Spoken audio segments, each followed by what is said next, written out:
two, three, four. 1, 2, 3. Do do do do do do. Pop pop pop pop pop.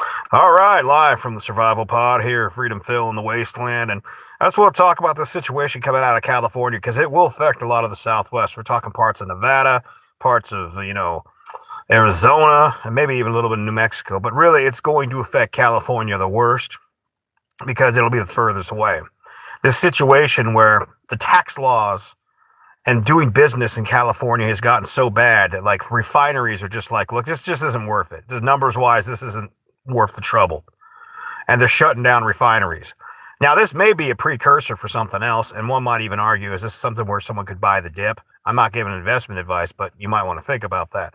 Yeah, where am I going with this? Freedom Phil, like, subscribe. Let's get into it. Always turn up the video speed. And why do I say the video speed? Because after I upload this, you should watch it at 1.75. Let's get into it. And as always, not a channel for children, but hey, if you let your kids watch whatever you watch, that ain't my job. I'm not your digital nanny. Figure it out. And just so people know, if you're talking and you ain't subscribed, well, shit, man. Subscribe. Talking's for people who subscribe. And I'll let you talk for a bit, but then when I decide, boom, we'll see who's real and who's not. Let's get into it. I've had this situation I've noticed developing over a while, where basically California is the anti-business, anti-big business, anti-business. And California in all their wildest dreams thought, well, hey, man, what we'll do is we'll basically say we're all going to go electrified in X amount of years. So they start punishing the oil and gas industry. Whether it's taxes, regulations, they're like, no, we're not going to do this. Now, it'd be one thing if California was left, to swim in their idiocy themselves. But no, other states are affected by that. You probably go over to Vegas, you're getting California fuel. You go into Phoenix, you're getting California fuel. Now, some people say some of the Phoenix supply comes from El Paso.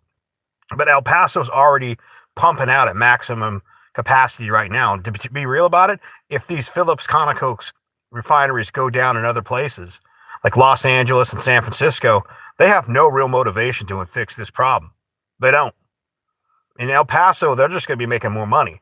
Now, you'd say those greedy oil companies, but think about this for a second. The tax situation and the infrastructure situation has been going downhill in California for the oil companies for years. So they're just looking at it saying, okay, well, if everything's going to be electrified in another 20, 30 years, then there's no real reason for us to invest the major infrastructure money to build this stuff. And this is just like, when they talk about the droughts that happened in California, the time to build those desalination plants, it was 20 years ago. The time to build the better nuclear, it was 20 years ago. We now have better technology now. But 10, 20 years ago, if you'd start building that nuclear to be able to do desalination, you wouldn't have had those droughts. You wouldn't have had that uncomfortable situation over and over again. You would have probably had water in the LA fires. What it was, Pasadena went up in flames. You would have had water in the fire hydrants. Instead, you didn't do all that infrastructure improvement. This is exactly what big business has to think about. These oil companies are looking at this, and I can't help but get the feeling the timing on this might be convenient with what just happened with Venezuela, because their crude is heavy crude as well. It's not sweet crude like what you get out of Texas or the Middle East. So maybe, who knows, much like the oil they're getting out of the Kern deposits, this might be a similar strategy to where they're like, hey, look, we can't afford to do business here. We've been pressured by the state, taxes, environmental laws, all this stuff. It's just not worth doing business. And so they're making the logical decision. They're shutting down the refineries. Now, once the price starts going up to $7, $8, you take the percentage of the refineries in different areas, what percentage of fuel they produce for California, Nevada, parts of Arizona, maybe even further, and you start looking at that number there, and you're like, holy shit. Holy shit. For every dollar you're spending, is it going to go up by 10, 15 cents? So you start thinking you're already paying $5. You pay another dollar, another $2 for your gas. You better believe that's going to be on the election plate. People are going to look at that. Now, here's what the left will do. It's evil Republicans trying to squeeze you out of, these evil, greedy oil companies. But remember, these are the same states. And by the way, just because California screws something up doesn't mean it doesn't affect anybody else. Nevada and Arizona will be affected. You said you were going to go to an electric future. Now, here's another thing. Great, let's go to electric future. But this is why I tell people, don't go either side. Go hybrid. To where if you got lots of electricity, you can plug in. If you got lots of cheap fuel, you can use fuel. But that's not what California wants to do. And here's the problem that's going to happen for all you people thinking, well, now it makes sense to have an electric vehicle, because you're right. But now you're going to need a stronger electrical grid. So you're going to have not only demand for people to get those refineries going again, you're going to have electric is totally sustainable. You just need to make nuclear. I mean, just get real about it. Just like stop living in the fucking Stone Age. What you need to do is basically have the nuclear for the electric. But it's going to take 5 or more years to build that. A nuclear plant doesn't just... In fact, building nuclear in America is almost impossible at this point. They're doing it over there in some place in Wyoming. But, it's the first new nuclear plant since God knows when. We have the better technology. But that's the thing. You're losing your oil refining capacity because it's just not economically feasible to do it anymore. And you don't have the replacement energy for the electric cars. So you could see a situation where gas is $7 or more a gallon. So there's parts of the country where it's about $2. You go to Oklahoma, $2. And who's winning? Now you say, well, the oil companies are trying to squeeze us. The taxes and the regulations are squeezing the oil companies, and the oil companies are just saying, and by the way, if an oil company finally says it's just not worth running this facility, they've put billions of dollars into those facilities over the years. If they say it's just not worth it anymore, that tells you something. That tells you if they're willing to shut that down, shutter that refinery until something somehow goes better, either they're waiting for something to go better or they're just moving on. And so here's the thing about it. And by the way, this is the point where I say I see some people talking here, but let me put the test out there. Boom. Only the people that are subscribers can talk. And why is that? Because frankly, I don't need to hear from people that don't actually have any skin in the game. And considering that skin is free, boom. But yeah, man, you want to tell these oil companies that electric is the future. Sure, you're right. Far off, lots of nuclear, everything going good. We could have that future. 20 people here, only one like. Jesus Christ, man. Treat me like a side piece. But the reality is that until you get that nuclear and some sort of like fusion energy or some shit, you still need oil. Now, this is where I'm looking at Venezuela. Venezuela has that crude. Canada has that crude. Canada would be doing good if they built a pipeline going down towards California, or a pipeline to the coast to put it on a ship and then set it right down the coast. It would be good in Canada's interest. Venezuela, of course, you're going to have to go through the Panama Canal, but that could be a replacement there too. You see, there's no free lunch in this. There is no free lunch in this situation. You need that oil to keep your state going. And this is where ideology finally hits the wall. The brick wall of common sense and reality. Gavin Newsom and individuals like him talk about this airy-fairy thing from their ivory towers. And when people are giving the warnings, and this is just like what you see in socialism, the people on the top will not listen to the actual educated people working the machines. Hey, it's going to explode. Chernobyl's having a problem. No, he's fine. A Soviet plant cannot blow up. And then shit goes wrong. People get afraid to tell the truth to the officials because they're afraid of losing their jobs. Well, you can't necessarily just bully somebody into running something that doesn't work. This ain't Venezuela. This ain't Soviet Russia. You cannot bully people into running a business that's unprofitable. And we're talking about oil companies. Like I said, they got billions of dollars in these facilities. If they're shuttering them, that tells you something. And I'm wondering how this is going to affect the election. I could fully expect the Democrats are going to start going, you see, this is the greedy oil companies. They're just supposed to work for free. You don't work for free. Why would you expect anybody else? By the way, hit the subscribe, hit the like. Appreciate it. And this is the thing about it.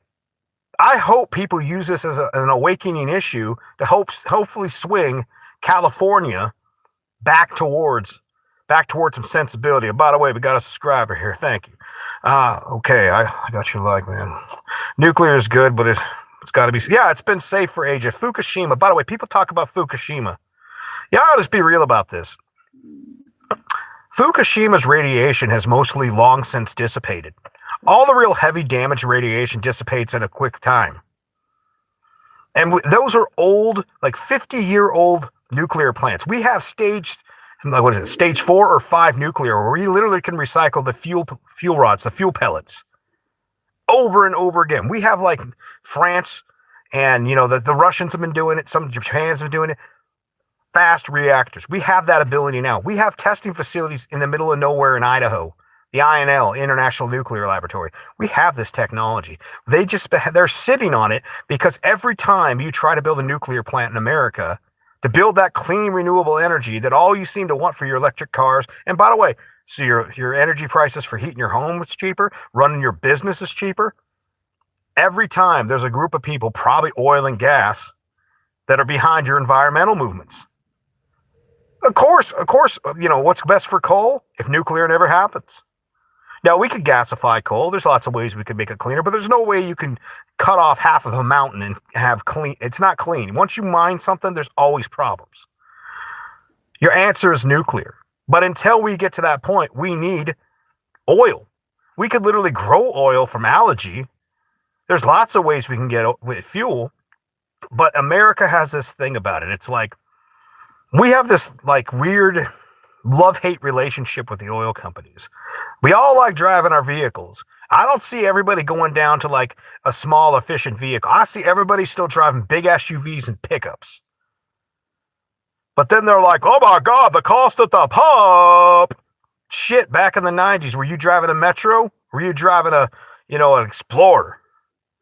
Or were you driving one of them Ford Barfuses? That car was so shitty. The Ford Barfus. But yeah, man, I look at it and I think to myself, what's probably going to happen is they're going to use this situation with the oil to justify why exactly they're going to basically be shipping a bunch of Venezuelan oil to California. Or hopefully we can get a deal with Alberta. We get a lot of their heavy oil and have that shipped down as well, all over the country. I mean, hell, Alberta's been itching to get out of Canada for a while now. And so, there's a lot of resources in the north that could come south. Except for, let's be honest, every time it seemed like we were going to get a pipeline, either over to the coast or south into our country, it's either the liberals in Canada or the liberals in America shutting it down. And who does that benefit? The current energy suppliers that are there. Who benefits when you don't have clean nuclear? Oil and gas, coal. Like, people talk about how we're going to put up enough solar panels. Look, I ought to be real about it. If you want to go for a solar future, you need to start building houses that are partially built into the ground to where you can save on heating and cooling. You need to start building air pipe technology to where you can go down so far and you blow the air in, it comes back out at 50 degrees. But if you're not willing to do these things, then just admit it. You need to deal with the devil you know. And one might argue, yeah, Venezuela is about the oil. And the irony is that when you think, it's kind of funny, because the global world is changing. The Saudis aren't guaranteedly on our side anymore. They're smart. They're kind of looking over at this country, that country, that country. They still buy weapons from us, and they're still shaking our hand. But they're not guaranteedly going to be our backup plan. And that's a lot of the Middle East. So we either need better oil supplies, or we need nuclear energy. We need something. Because you want to go to this electrified future, which sounds great. Sounds great. Some hiccups and speed bumps to get over. Sounds great. Then you need to people need to finally grow up in the environmental movement and say, yeah, like stage 5 nuclear. Because, let's be real, 70% of France's energy comes from nuclear. I don't know who we're fooling. Who are we fooling? The countries that tell us to lower our carbon emissions. Meanwhile, China and India are puking it out at massive rates. The same people that tell us to do this, why aren't we doing what they're doing? And by the way, funny enough about that, countries like Germany, on the other hand, that got rid of their nuclear, now they're having to go back to coal.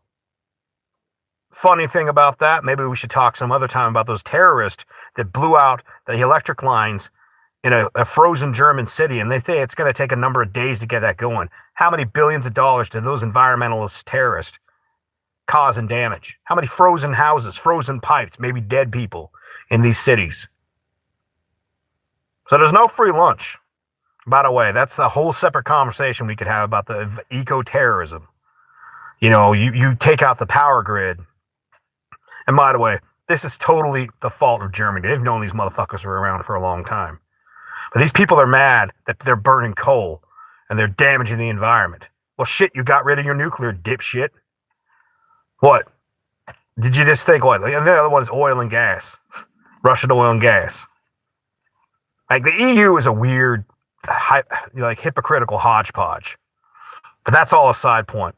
I think this Phillips Conoco shutdown, there are going to be a lot of people making money off this.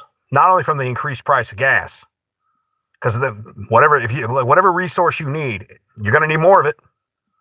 You now need more oil, supply demand. So it's going to pinch it. It's going to pinch everybody's wallet. But also, once those companies get a new Venezuelan fuel source, everything will be back to normal. But like I said, I think a lot of it's to ease people into the idea. You start getting $7, $8 gasoline in California, or even higher, you're going to see some people like, yeah, fuck yeah, bring that Venezuelan oil over here. Yeah, park that tanker right here. Because that'll get rid of all this fucking problem. Anyways, Freedom Phil, take it easy. Later.